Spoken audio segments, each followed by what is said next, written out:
In 1989, Hong Kong was shaken by one of the most shocking and brutal mass murders in its history, the Tang Family Massacre.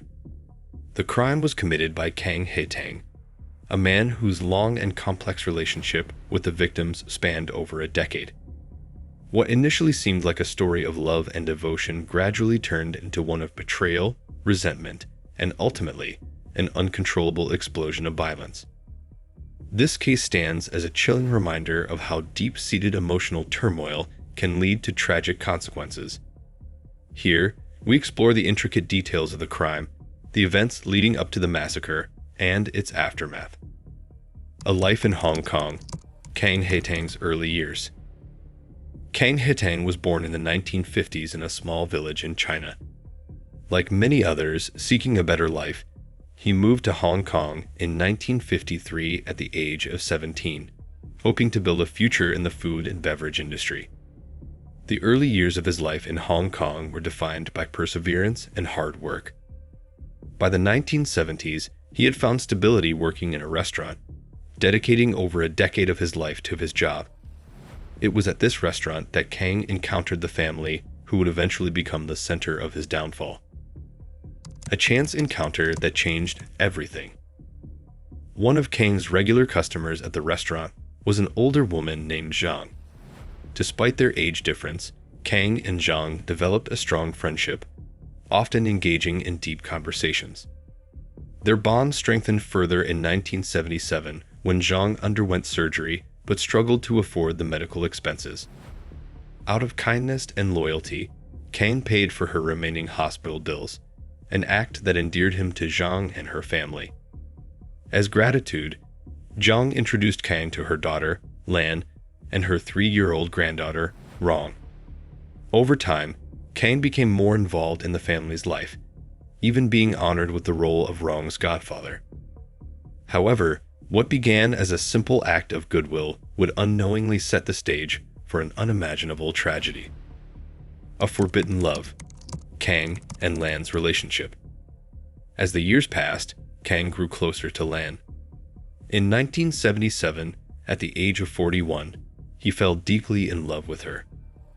Lan, who was 30 at the time, reciprocated his feelings, and the two began dating. After a year of courtship, they decided to marry, a decision that Kang believed would mark the start of a joyful new chapter in his life. However, shortly after their marriage, Kang discovered a shocking truth. Lan had misled him about her past. She had convinced him that she was a single mother raising her daughter alone, but in reality, she was still legally married to another man named Fang. Furthermore, she had an older son whom she had never mentioned to Kang. This revelation left him feeling deceived. Yet, despite the betrayal, he chose to forgive Lan and remain committed to their relationship, living a life of servitude. After the truth came to light, Lan suggested that Kang move into her family home, where she lived with her husband, Fang, and her children. Though the situation was unconventional and humiliating, Kang agreed, believing that this was the only way he could stay close to Lan.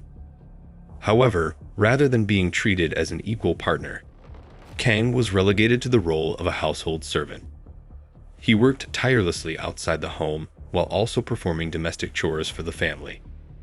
The humiliation of being in this position weighed heavily on him, yet he endured it for the sake of his love for Lan. Becoming a father and the ultimate betrayal. In 1980, Lan became pregnant, and the child was biologically Kang's.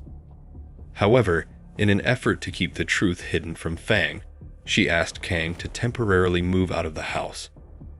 After the baby was born, Kang was allowed to return and resume his role as a caretaker.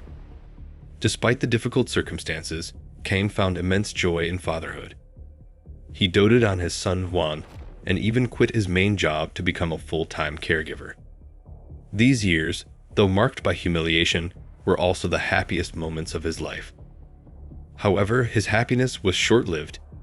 In 1984, while reviewing Juan's school notebook, Kang made a devastating discovery. His son had been given Fang's surname, not his own. Despite being Juan's biological father, he had been completely erased from his son's identity. The betrayal was a crushing blow, fueling the resentment that had been slowly growing within him for years. The affair that broke Kang's spirit. As if the betrayal over his son's surname wasn't enough, Kang soon had to face another devastating truth. Lan had fallen in love with another man. In 1984, she introduced Kang to a relative named Yang Ming. At first, their relationship seemed innocent, but it soon became clear that Lan and Yang Ming were far more than just friends. As time passed, Kang noticed how Lan would spend increasing amounts of time with Yang Ming, often at Kang's expense. Eventually, he could no longer deny the painful reality. Lan was having an affair. At first, Kang tried to suppress his anger, convincing himself that it was merely a temporary infatuation. However, Lan's behavior became increasingly cruel. She would openly taunt Kang, boasting that Yang Ming was younger and better in bed than he was. The humiliation and heartbreak became unbearable, and Kang sank deeper into resentment. Even Zhang, who had been like a mother to him, tried to intervene, pleading with Lan to end the affair. But Lan ignored her mother's pleas and continued her relationship with Yang Ming. In 1987, Zhang passed away, leaving Kang utterly devastated.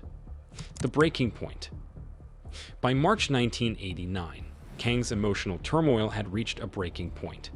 Lan's affair had become so blatant that she began displaying intimate photos of herself and Yang Ming around the house.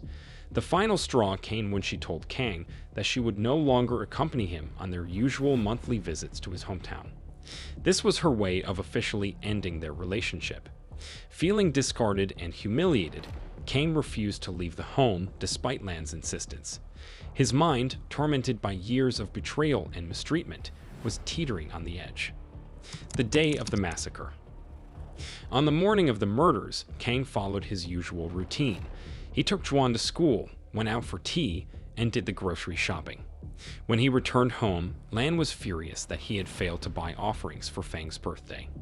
In a fit of rage, she threw a bag of barbecue pork at him. This final act of aggression triggered something deep within Kang.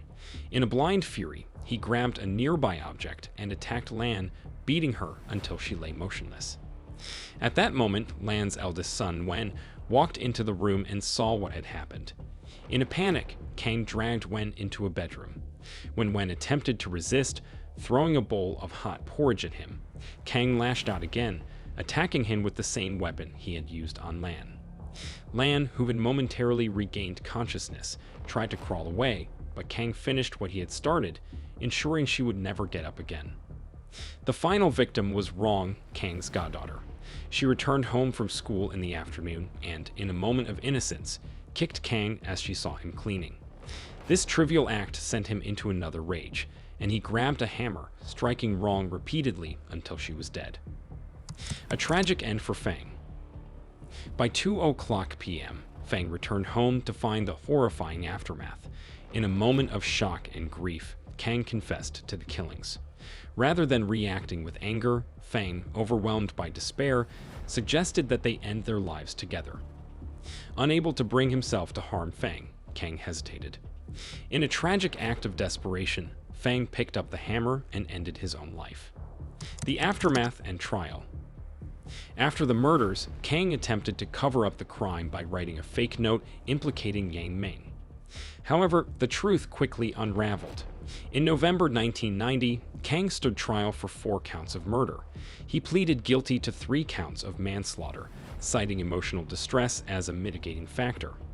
His defense argued that years of emotional abuse and psychological strain had pushed him beyond his breaking point.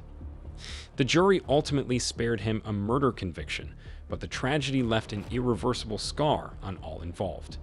The Tang Family Massacre remains one of Hong Kong's most haunting cases, a grim reminder of how unresolved emotional pain and deep-seated resentment can lead to unimaginable violence.